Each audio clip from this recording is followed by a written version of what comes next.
खबर पौड़ी से निर्दलीय प्रत्याशी प्रियंका पंत तपलियाल ने अपना चुनावी घोषणा पत्र किया जारी। नगर पालिका परिषद पौड़ी के अध्यक्ष पद की भाजपा बागी निर्दलीय प्रत्याशी प्रियंका थपलियाल ने अपना 26 सूत्रीय चुनावी घोषणा पत्र जारी किया, जिसमें उन्होंने शहर की मूलभूत समस्याओं के निराकरण के साथ ही शहर के विकास को लेकर अपना दृष्टिकोण रखा। उन्होंने कूड़ा निस्तारण के लिए ऑटोमेटिक डिस्पोजल मशीन स्थापित करने, 90% नगर पालिका के काम मस्ट्रोल पर करने, हेरिटेज स्ट्रीट के लिए धन अवमुक्त कराने का प्रयास, माल रोड का सौंदर्यीकरण, शहर में 2 जगह विशाल पार्किंग स्थापना, क्षेत्र में प्रतिमा हेल्प कैंप लगाने समेत 26 सूत्रीय घोषणाएं उन्होंने अपने घोषणा पत्र में रखी। कहा कि जनता का उन्हें सहयोग मिल रहा है। नगर पालिका के अध्यक्ष पद पर काबिज होते ही प्राथमिकता के आधार पर समस्याओं का निराकरण किया जाएगा।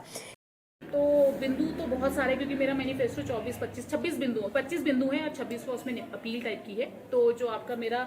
25 बिंदुओं में सबसे ज्यादा अगर मैं कवर कर पाऊंगी तो सबसे पहले आपको मैंने अभी जैसे बोला कि 32 हमारे जो दुकानदार थे श्रीनगर रोड में, जिनका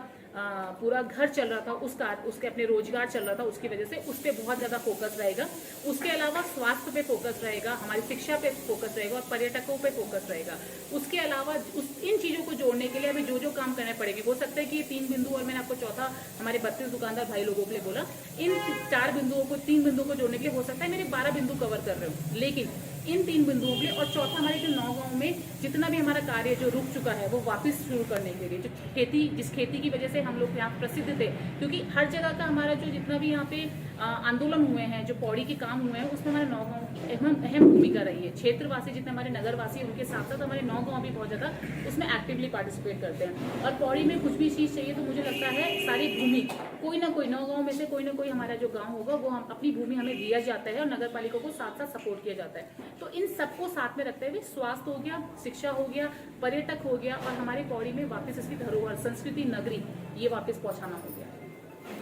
जारी किया है। और मैंने आप लोगों के माध्यम से पूरा घोषणा पत्र आप लोगों के बीच में रखा है। मैं इसको जनता के बीच में भी रखूंगी और मैं ये जरूर बोलूंगी कि आप अगर मेरा घोषणा पत्र पढ़ेंगे तो आपको खुद दिख जाएगा कि वो कितना अलग है, कितना अलग नहीं है, क्योंकि इसमें छोटे स्तर के हमारे जितने ठेकेदार है, छोटे स्तर के जो हमारे व्यापारी हैं, वहां से लेते हुए हम लोग जो बड़े स्तर तक का है वो सब चीज कवर कर रहे हैं। हम बच्चों को कवर कर रहे हैं, हम व्यापार को कवर कर रहे हैं, हम स्वास्थ्य को कवर कर रहे हैं, हम शिक्षा को कवर कर रहे हैं, हम संस्कृति को कवर कर रहे हैं, हम पर्यटकों को कवर कर रहे हैं। और ये घोषणा पत्र शायद एक सिर्फ कागज है, जो कि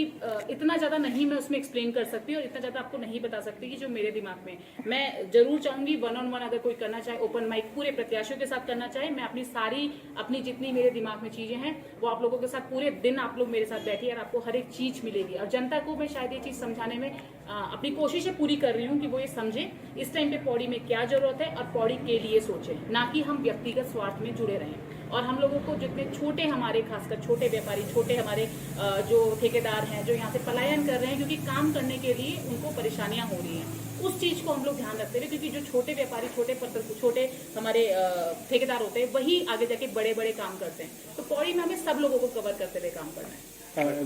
समर्थन की बात अगर मैं करूंगी तो मुझे लगता है जनता समझदार है, जनता को आज पता है उसे क्या चाहिए। जनता किसी के बहकावे में नहीं आना चाहती, ना कोई रिश्तेदारी निभाना चाहती। जनता चाहती है कि इस टाइम पौड़ी की पे वो बैठे या पौड़ी पे वो आए जो पौड़ी के लिए काम करे और पौड़ी के लिए सोचे। दूसरा, मुझे जो समस्याएं सब वार्डों से कॉमन आ रही है वो बहुत बेसिक है, क्योंकि देखिए आज सबको पता है कि नालियां तो बननी ही है, काम तो होना ही है, लेकिन युवाओं के लिए क्या होना है, युवा को कैसे रोका जाए, मैं अपने बच्चों के बिना यहाँ कैसे जीऊंगी या मैं अपने बच्चों के बिना यहाँ कैसे जीऊंगा। तो ये बहुत सारी समस्याएं आ रही है और जिसकी वजह से माता पिता को पलायन करना पड़ रहा है मजबूरन। तो वो पढ़ाई की, स्वास्थ्य भी आपको पता है बहुत बड़ी समस्या है। और एक समस्या और आ रही है, कुछ हमारे वार्ड या कुछ क्षेत्र ऐसे हैं जो लोगों के लिए आने जाने के लिए मुसीबत बने हुए हैं, क्योंकि वो घर से बाहर निकलते हैं, अगर उनको कुछ जरूरी सामान लाना है तो उनको कम से कम 200 सीढ़ियां चढ़नी है या ऐसे रास्ते पे चलना है। तो वो रास्तों का समाधान और नालियों की समस्या, बेसिक समस्या तो लगभग सब जगह है, उसका सुधारीकरण और उसका विस्तारीकरण दोनों होना है। खबर भारतवर्ष के लिए पौड़ी उत्तराखंड से भगवान सिंह की रिपोर्ट। अपने शहर, अपने प्रदेश की ताज़ा खबरों के लिए लाइक करें, शेयर करें, सब्सक्राइब करें और हाँ, बेल आइकन दबाना ना भूलें, क्योंकि खबर हमारी, फैसला जनतंत्र का।